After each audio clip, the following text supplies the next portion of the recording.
When astronomers point their telescopes at the birth of the universe, they see waves. When mystics close their eyes, they hear a note. For both, creation begins not with matter, but with vibration. Hindus call the note Om. Kabbalists call it the still small voice. Hermetic philosophers called it the word flung into space by mind itself. Whatever the language, one idea returns. Sound is the architect of reality, and if we can tune that sound, we can tune the mind that hears it. Today, we follow that resonance from desert temples to brain scan labs, then bring it home as a ritual anyone can try before the day ends. The first chord. Picture Alexandria, 2,000 years ago. A Greek mathematician listens to Egyptian priests chant in quarter tones. He recognizes the same ratios 2 to 1, 3 to 2 that he hears on a lyre. That man is Pythagoras, and he decides the heavens must be arranged by music, each planet a string plucked by the gods. The idea travels to India, becomes the cosmic drone of the sitar, and to Tibet, where monks shape their throats into living subwoofers. Long before microphones, humans suspected that consciousness itself might be an instrument waiting to be tuned. Enter the scientist in 1839. Prussian physicist Heinrich Wilhelm Dove discovers that if you play two slightly different tones, one in each ear, the brain creates a third, phantom beat. He calls it a binaural beat, a private metronome audible only in the skull. For a century, the finding sits in textbooks, curious but useless.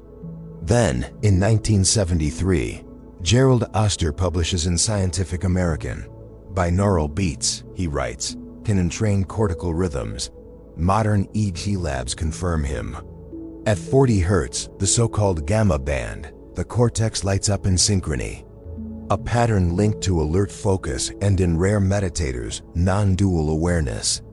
A 2016 study in Frontiers in Human Neuroscience reports significantly faster reaction times after 10 minutes of 40 Hz beats.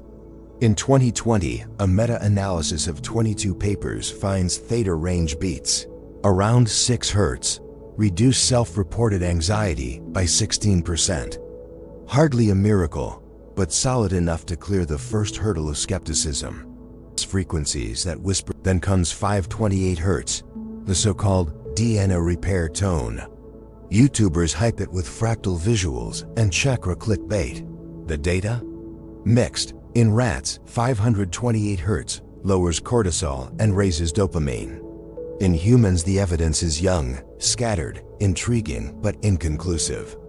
Treat it as an experiment, not a sacrament. Meanwhile, researchers notice something humbler yet stranger. Humming itself, at roughly 100 Hz, sends vibrations down the vagus nerve and across the sinuses.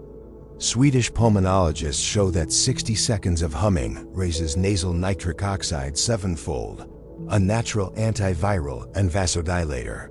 Self-regulation hiding in plain sound. For the planet's heartbeat, lightning never stops striking Earth.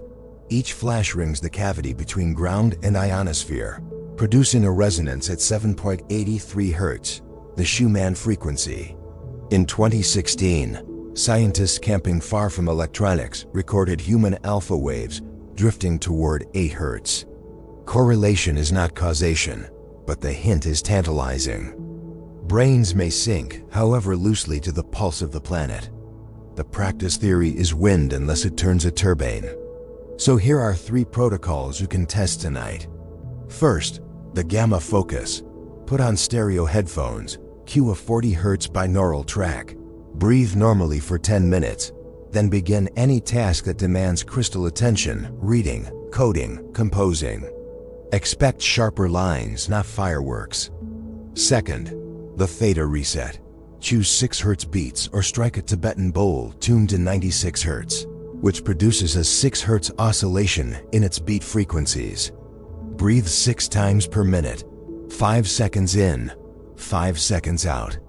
After 10 minutes, note whether the body feels heavier and the mind wider.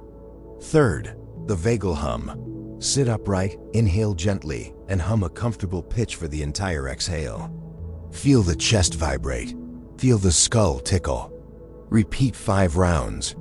Heart rate variability often rises, a biomarker of calm resilience. Record your experience. The Hermetic tradition claims that what is unimaged becomes fate. Science calls the same insight neuroplasticity. Neurons that fire together wire together, but only if attention holds them. Converging voices. Read the Corpus Hermeticum and you will find lines that sound like neural metaphors. Separate yourself from the body, Hermes says, and you will become divine. Listen to a Zen master and he speaks of dropping body-mind to hear the one true tone. Modern physicists describe reality as a vibrating field where particles are merely knots of standing wave. The languages differ, the metaphor stays. Vibration is ontology. Caveats: no frequency dissolves trauma without the harder work of presence and therapy. Epileptics should avoid strobe-like audio patterns. Those with tinnitus may find some tones painful. Start low, test, observe. Invocation. Tonight, when neon signs mute and traffic subsides, play one clear note or simply hum. Imagine the sound stretching from your ribs to Orion's belt. Whether the cosmos launched with a chord or a bang, it is still vibrating. The only question is, will you tune in? Welcome back to Resonant Obscura, where forgotten echoes find new minds.